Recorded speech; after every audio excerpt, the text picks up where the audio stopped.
I'm Mara Webster with In Creative Company, and I'm so excited to be talking to the fantastic Toheeb Jimoh all about Ted Lasso season 3. And I remember with season 2 that one of the things that was really important to you with Sam was this kind of build of self-confidence and Yeah. maturity, especially when it came to his relationship with Rebecca. And I remember you likening it to like Simba and the Lion King during Hakuna Matata.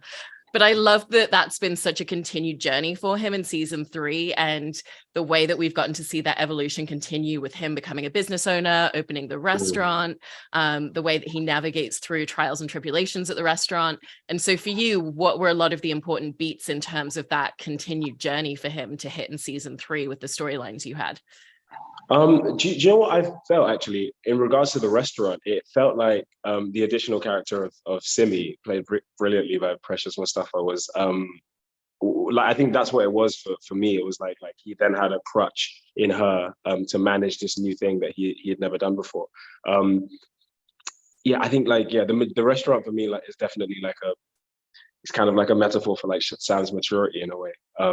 It's like it becomes his home away from home. Like the AFC Richmond restaurant was his home, and now it's this place. But yeah, I think opening it is I'm trying to think of how to concisely point this down, but it's such an emotional thing and such a vulnerable thing to open this space that shares your culture and shares the food that you grew up eating, and hope that people can come to it and enjoy it.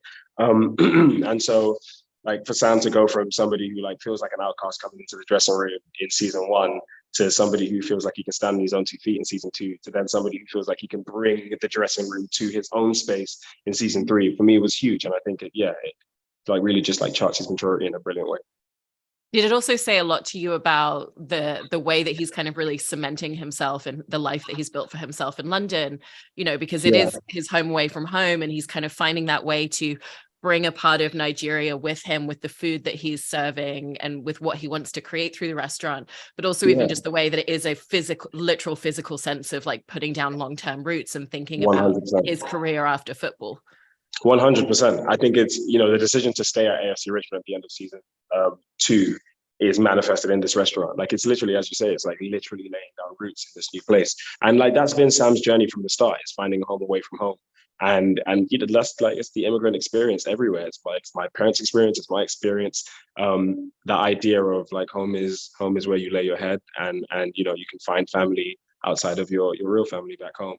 So yeah, like that decision to stay finds itself in the restaurant, and it's a decision to stay in the UK, post AFC Richmond, post football, post Ted Lasso 3. Like it's what Sam ends up doing, I think, is being a business owner and a footballer.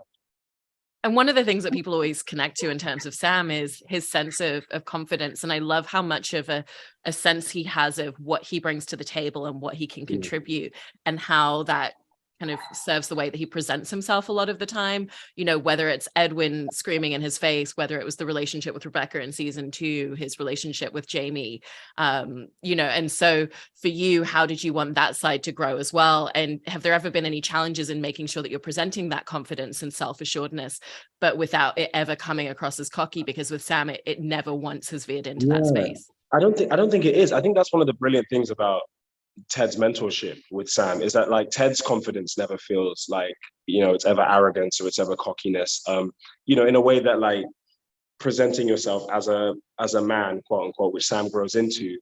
There's so many negative ideas and negative connotations of what that is, and how being a confident, assured man presents and how that looks like. And yeah, I mean, it never felt like there was any point where it felt like we were in danger of doing that with Sam. I think part of the messages that you get from the whole of the show, and from Ted specifically, is that there's something brilliant in that quiet confidence and in the way that he runs the restaurant. Like Simi is in charge of that restaurant. It's as much her restaurant as it is his. And I think part of his strength is knowing that like the best leaders delegate, and they give power to others. And there's no part of him that walks into that restaurant and feels like he has to be the boss. Yeah, I think that's, for me, like that's how we manifest his confidence and his self-assuredness. Like, it never feels like he's out of control, or he feels anxious or insecure about like his place in the team or his place at the restaurant. I think there's something about that quiet confidence that Ted has, and that Jason, does brilliantly, that I think Sam has inherited. And so for me, that was the main thing. If ever it felt like he could just like stand and be himself and be true to himself, then like I think that's the display of confidence that we need, and that all young men need, I think. And with the fact you were bringing up Simi at the restaurant and their relationship dynamic, there's this really beautiful kind of quiet language that starts to develop between them in the scenes that you have together, and to the point where when his dad comes to visit, he's already told his dad about this person that he works with that he really, really has feelings for. And so how did you set about finding what you wanted that kind of quiet, romantic, flirtatious relationship between them to look like? Yeah, I think it was always a slow burner, even in the way that it was written. Like early on in the episodes, like it's really lightly teased, like it's we get like Simi feeding Sam food and stuff like that. And I think I was speaking to Destiny about it, who directed that episode when we first see Sam in the restaurant. And we never wanted it to be overt. We never wanted like the beginning of their relationship to seem like she wasn't hired because Sam fancied her. She was hired because she was the best chef and she cooks brilliant food. And I think the attraction just comes out of the fact that they're pretty much the same person. And, like that restaurant is a safe place for Sam, and it's especially safe because of Simi. And I think a lot of that, shared language of like looks and eye contacts and physical gestures and nudges and quiet, playful banter comes from, like mine and Precious's relationship. Like, she's such a brilliant actor and scene partner, and it's never hard to have any of those like sparks with her, because a lot of that just felt like it came naturally. Some of it was in the scripts, but a lot of it was also just, put us in a restaurant and we've got all our utensils and it felt rich. It felt like, even though they'd only known each other for like a couple of months, whatever it is, it feels like there's a real shared, like rich, like tapestry of like a history between the two of them. And that just comes from sharing a culture. And with him running the restaurant and opening it, we see at the beginning that idea of perfectionism, and it's not something new for him as a character. And that beautiful speech in the locker room when he's really frustrated after the vandalism, and he talks about everybody loves me for playing football, but the moment that I do something wrong, they want to ship me back to where I came from. And it's something that we've seen in the Premier League, we've seen in the World Cup, and so he's kind of always had to hold himself to a really, really high standard. And it was really lovely to watch him have that relationship change in terms of, I've realized I don't need everything to be perfection, and that's okay.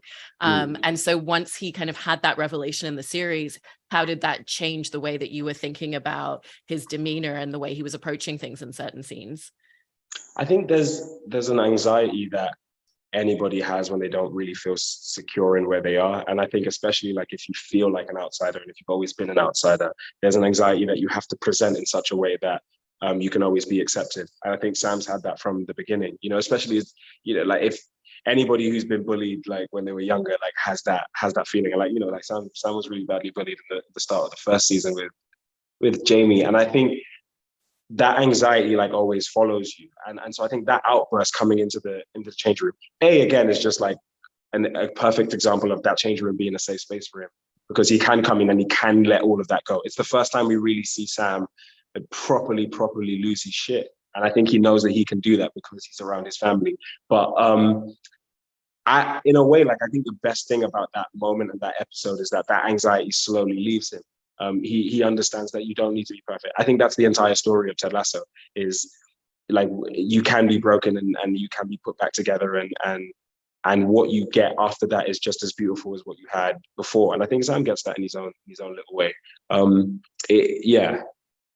The idea that you don't have to be perfect is like a release of pressure, of a burden, I guess. Like when you're truly around people that you can feel safe around, that you don't need to present. I think for him, after episode 7, he kind of takes that mask off a little bit, and what we have is him in his true self. And I think so. Then when we see him in that restaurant and Edwin's,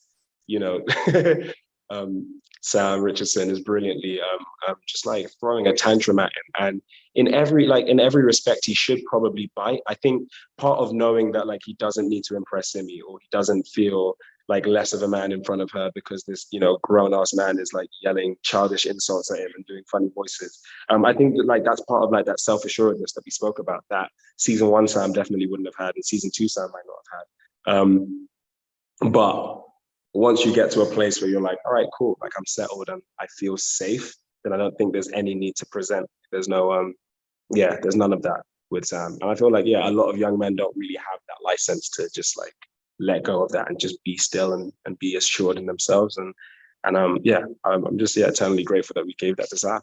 You know, because he is such a joyful character as well, and he's always so positive about everything. But I've also heard you say that, you know, there are times where that's at a cost and that comes from previous pain, you know, and there is that thing like, if I create an energy of positivity, then people can't break that down and bring me down.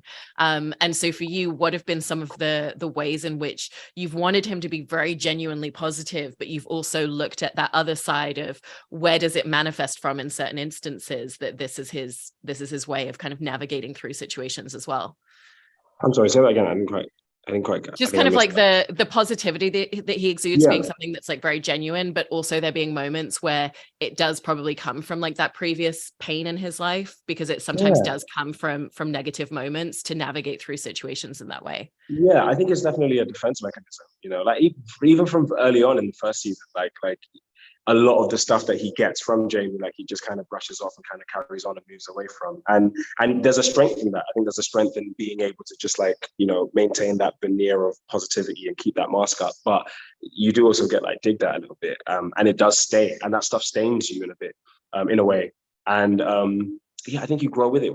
I remember saying to Joe, one of our writers in season two, like, I really want to see him lose his shit a little bit. And he actually sent me a postcard when we were writing season three, and the postcard just said, Sam, mad as hell. And that turned into what we got in episode 7. But yeah, I think any of those, that's the story of Ted Lasso. Any of these characters that seem like they have it all together usually are holding down some kind of like pain or frustration, like all of the stuff that all of us have, like it's there. And so that positivity can sometimes be a mask. And as much as I believe that that's just his personality and that's just his outlook and that's how he sees the world, that is also a targeted thing that you have to constantly tell yourself. And so as much as it is masking his pain, I think part of it is also like the way he was raised, you know, like I think his dad is somebody who would have like given him those tools before he ran into Ted. I think meeting him, you kind of get the sense that like Sam is somebody who, don't fight back, fight forward is probably something that he's heard a lot, or some different iteration of that sentiment is something that he's heard a lot. And so I feel like in those times when somebody is threatening to break through the veneer of that positivity, then like you fall back on like the Lassoisms that you've heard, or you fall back on the dad advices that you've heard, and I think that's how he keeps going until you run into episode 7 and somebody's vandalized your restaurant, and then, like anybody does, you do need to like blow off steam a little. But I also think that the directing is in the show is so great at kind of capturing those little inflections, like the moment where Sam finds out he hasn't been picked and he's not going to play for Nigeria, and Jamie comes over to ask if he's okay, and then the camera just kind of captures him when he turns around, and that kind of the moment where the mask falls. And so did you find that the camera gave you a lot of opportunity to capture those little inflections? Yeah, because they're not spoken. I don't think like Sam, he isn't the type to go and give his problems to other people. And like, you know, if he has any flaw, I think it's probably that. Like it's this idea that he has to remain strong.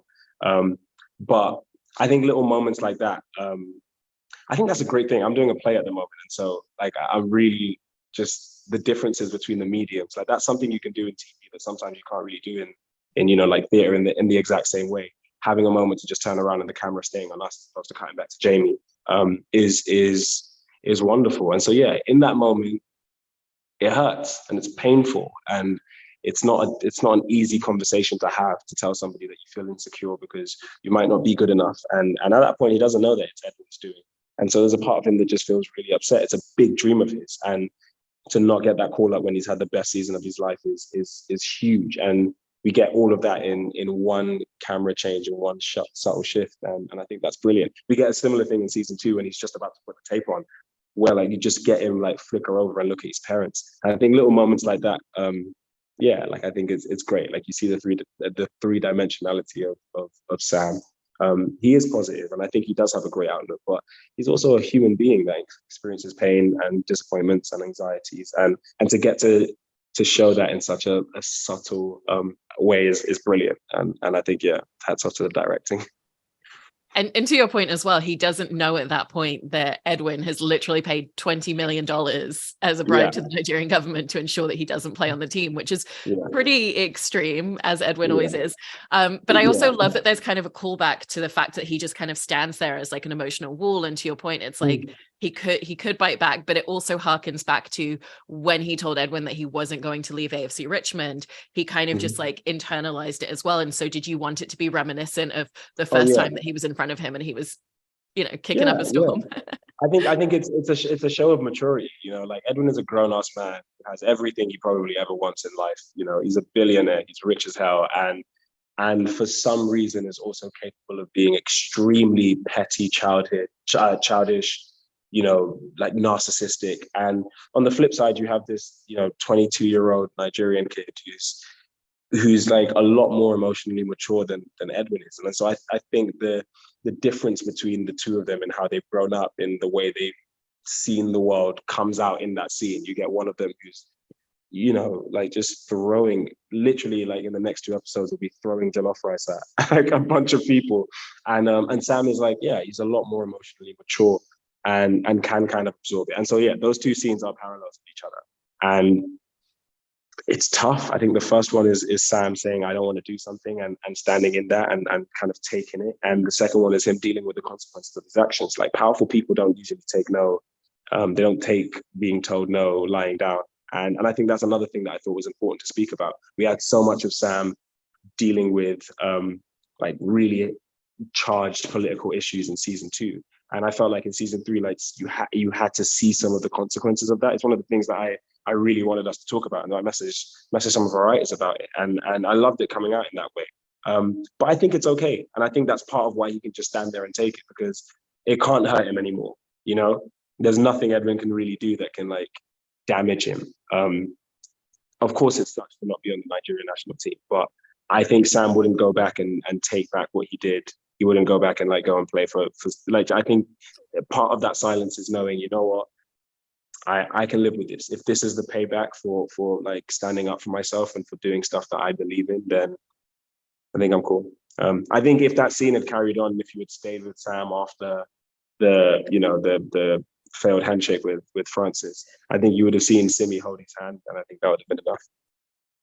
Love that. And in talking about the locker room scene as well, it's really astonishing kind of like all the different emotional spaces that you take him in such a short space of time in that scene. The fact that he comes in and he physically shoves Isaac out of the way, which is so uncharacteristic for him.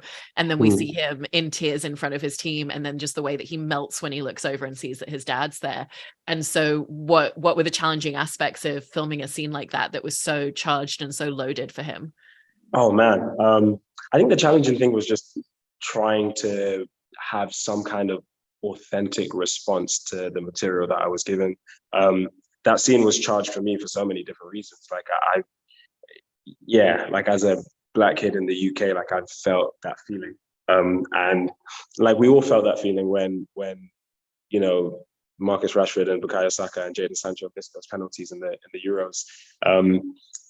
And so I knew that moment was going to be charged for a lot of people who were watching it.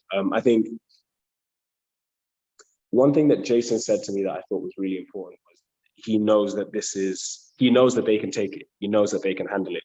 And so he can come into that room and he can do whatever he wants, because he knows that his family are there and they'll hold him regardless of how messy this outburst is. And so I think that, like if I walk in and I barge Collar on the shoulder, Collar who plays Isaac, if I barge him on the shoulder, he can take it. And they will accept it. And I think that's why he can just let it out for the first time in 3 seasons.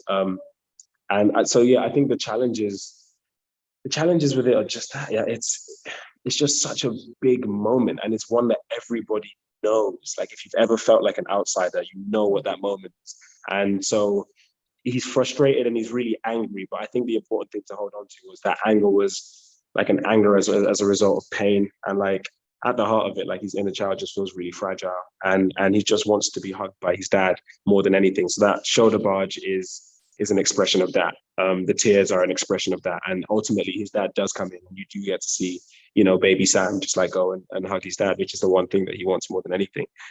So yeah, those beats were important, but we did that scene so many flipping times, Mara. Like literally, like I'd do that, I'd hug Lonzo, I'd go out, we'd do it again, just do it over and over and over again. And we had so many different iterations of it, but I think the version that we ended up with was the most true, and the language that we had was the most true. Like we improvised it. There were so many times where we did different things. Like it just, the version of it where I could miss a penalty. I think like that was the version of it that I enjoyed the most. I'm glad that we went with that version. But yeah, I thought the beats were clear. And I'm really, yeah, I watched that scene and I go, I have felt like that. And I hope anybody who has felt like that can feel that. And more importantly, that they can, like find, in the same way that Sam does, find people that can hold him in that situation. And the scene right after with his dad is such a beautiful moment between the two of them, and you and Nonso Anozie, who plays Ola in the show, his dad, just have this immense sense of like history and closeness in that moment. And even the detail of his dad with his arm around him, pinching his ear, which goes back to something that Sam told Ted about. Oh, he used to pinch my ears for good luck in season 1. It just gives us that sense of like these characters that are so lived in. And so how did the two of you make sure that, even just like the physical language of a scene like that really captured all of that? Oh man. I think Lonzo is just a brilliant actor. It's not an easy thing to just like plug yourself into a show that's been running for 3 years and just swim. It was very easy. Nonzo was someone that like I felt really comfortable with anyway, and so a lot of that was intuitive. There was never any point where it was like, oh, can I do this? Can I? Like it just felt like we knew what it was, especially in a moment that's that charged. I think you just have to be an empathetic human being and understand like the archetypes of the characters that we're playing, and the rest of it just kind of sang. And the material we had was great. And so yeah, a lot of it was just it's very intuitive. Very intuitive with Nonzo. Like it wasn't hard work at all. I will say though, the first time I tried to hug him, Nonzo's huge. First time I tried to like do like an over hug, and we did it in rehearsal, and I was like, I think I'm gonna go for an underhug. Because Nonzo was a big guy. Like kind of like jumped on him. It was like I was trying to climb a wall. But yeah, no, I think the physical language of it like came really easy to us. He's yeah. Anyone who works with Nonzo will know that it's not an easy thing to feel like you feel safe around him and feel safe in his arms. And feel safe with him on screen as a scene partner. He's awesome. And there's an extension of that at the restaurant together as well, when his dad's like, okay, I'm going to cook dinner for everyone. And, we see that sense of like food and camaraderie and community that Sam's been raised with. And I love the moment with the two of you just in the kitchen, cooking together and dancing.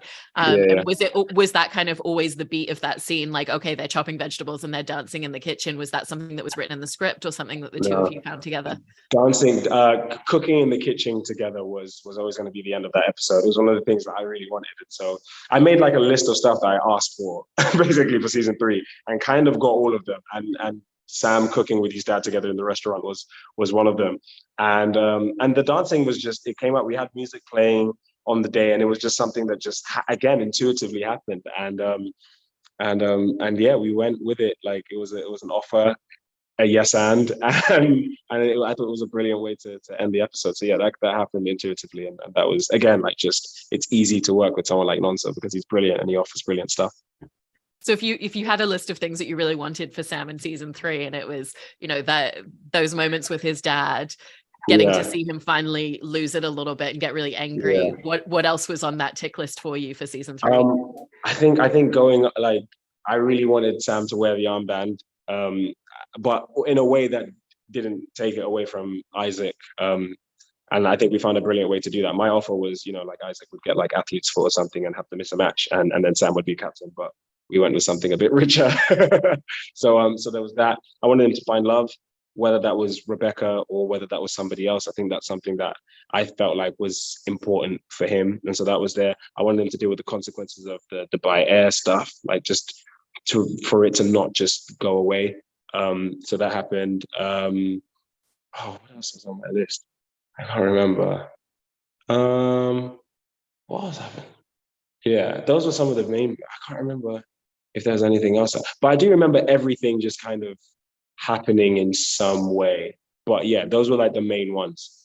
I think those are the main ones. Finding Love, Nigerian national team as well. I was like, if it's gonna be the end, then I just feel like that needs to be there as well. But yeah, I should find that list actually. It's probably in my WhatsApp chats with Joe somewhere. But I think I also wanted him like a moment for his mask to slip and for him to not like just have the strength to carry all of it by himself.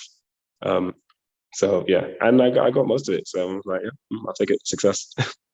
It's a pretty good list. And with the moment where he gets the captain banned from Isaac, it's again, it's just like that build and momentum of the character in a different way, because immediately Jamie Tartt's kind of quietly mouthing like, do you think I should have it? And he just gives him the finger in a way that wouldn't have happened if that had gone down in season 1, and he really takes ownership of it. But then it's the most Sam thing that when they come in for a huddle, instead of just being like, let's go Richmond or anything like that, he's like, I love you guys so much, and he wants to use that moment to tell everyone.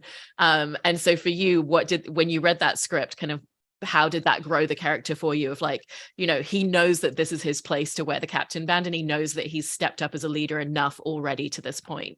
Yeah, I think it's a thing of, if he never wore that armband, I think he'd also feel like he was one of the leaders on the team. Like he'd already been given that respect and that privilege. Like, Ted says that to him in season 2, like, you're one of the leaders on this team, like your voice matters and your opinions are important. But like having, like, finally getting that moment, I think is just a full circle thing. Like when he started, he just was he was an outsider. He hadn't found his place. And so I think getting that armband, for everybody to look at him and be like, lead us out, for Jamie to steal his thunder a little bit. The whole thing had a reference, but also wasn't, we didn't take ourselves too seriously with it. Like he has the armband on and kind of forgets he's captain. And do you know what I mean? Like I think it's important, but also, like, if he wasn't wearing that armband, like it'd be just as important to him that he already feels like a leader on the team. And like that, it could have gone to Jamie. Like Jamie's another candidate that could have been captain, but it's not. Do you know what I mean? It's not. It's not the important thing. I think the important thing is that he feels like he's a part of this team, regardless. He does get that one moment, and in that one moment, he chooses to tell everybody that he loves them. I think it's the most Sam thing that you could do. That speech probably would have carried on as well, by the way, if Jamie doesn't interrupt him. It probably would have been like a long, drawn out thing about how he loves everybody and why he loves everybody specifically, individually. But yeah, I love that moment. I thought it was great. And I thought it was also great to see how the Jamie and Sam relationship had grown. Yeah, it was brilliant. I think it's brilliant. There's so many full circles in season 3. I think that's one of them. Like Sam becoming captain, feeling like he's a part of the team, but also the fact that him and Jamie feel like equals and they feel like brothers now, which is awesome.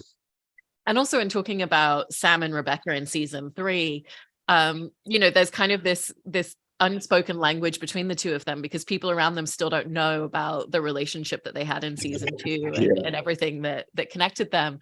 And, I love just little moments and inflections, like the way that he turns to look at her when they're watching You've Got Mail, because it also mirrors their relationship and how they came together, not knowing they were messaging each other, but then there's still the how do we move around each other? Like when she is saying, I'm so sorry that you didn't get picked for the Nigerian team. And as he's leaving, he kind of ends up awkwardly fist bumping her shoulder because he just doesn't know what to do with his hands and his body. Yeah. And so how did you want it to be something where there's still this kind of really sweet connection between them, and there's moments like that, but then there are also those very natural moments of, how do I behave around you now? Yeah. What is this space between us? Yeah, I think the important thing with the Sam and Rebecca thing always was like they have a connection, and that connection isn't just romantic. It isn't, it's just a like-mindedness of, I care about you and you care about me. And so like that could be a friendship, it could be a romance, it could be anything, but the most important thing is that bond. And secondly is that their relationship will forever be, like lovingly stained with the romance that they had in season 2. And so every time they look at each other, like there still is a little bit of that shared history there. Like at no point will it ever go back to, I own the team and you play for the team. Like, do you know what I mean? It always had to feel like every time they looked at each other, there was it was always in the air, and the memory of it was in the air, and the love that they have for each other, platonic or romantic, is always going to be there.